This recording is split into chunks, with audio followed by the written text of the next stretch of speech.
ঢাক ঢোল আর বাদ্যের তালে হাজারো মানুষের এগিয়ে চলা, পর্যটন শান্তির সোপান এই স্লোগান সামনে রেখে এগিয়ে যাচ্ছে বর্ণাঢ্য র্যালি।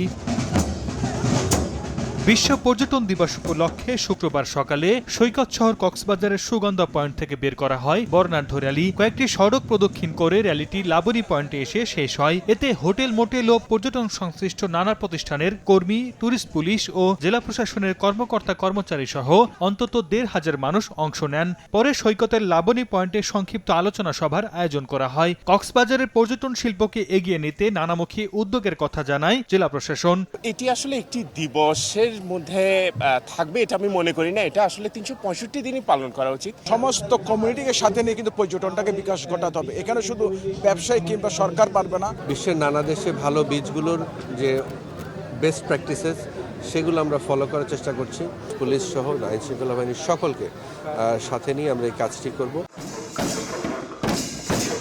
এদিকে সিলেট জেলা প্রশাসকের কার্যালয় থেকে একটি র্যালি বের হয়ে নগরীর বন্দরবাজার সড়ক প্রদক্ষিণ করে পুনরায় জেলা প্রশাসকের কার্যালয়ে এসে শেষ হয়। এদিকে দিবসটি উপলক্ষে সিলেট ওসমানী আন্তর্জাতিক বিমানবন্দরে ঢাকা থেকে আসা ৭৪ যাত্রীকে ফুল দিয়ে শুভেচ্ছা জানিয়েছে বিমানবন্দর কর্তৃপক্ষ। ওসমানী বিমানবন্দরের পরিচালক জানান, পর্যটক আকৃষ্ট করতে আগামীতে আরও পরিকল্পনা গ্রহণ করা হবে। পর্যটনের একটা বড় জায়গা হচ্ছে বাংলাদেশের মধ্যে সিলেট। এখানে যে সাম্প্রতিক স্থবিরতা আছে সেটা অচিরেই কাটিয়ে উঠবে। আমাদের প্রশাসনের পক্ষ থেকে সকল প্রস্তুতি নেওয়া আছে। পর্যটকরা যত ধরনের সুবিধা আমাদের কাছ থেকে পান সেগুলো আমরা আগের মতোই তাদেরকে দিতে পারবো। সাগরকন্যা কুয়াকাটায় নানা আয়োজনে উদযাপন করা হয় দিবসটি। পৌরসভা প্রাঙ্গণ থেকে একটি বর্ণাঢ্য শোভাযাত্রা বের হয়ে শহরের প্রধান প্রধান সড়ক ঘুরে সৈকত এলাকায় এসে শেষ হয়। পৌর শহরের খাসপুকুরে ঐতিহ্যবাহী সাঁতার ও হাঁস ধরা প্রতিযোগিতার আয়োজন করা হয়। পরে বিজয়ীদের মাঝে পুরস্কার বিতরণ করা হয়।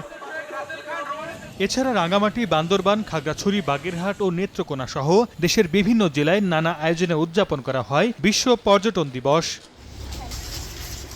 সরদার মোহাম্মদ আরিফ, সময় সংবাদ।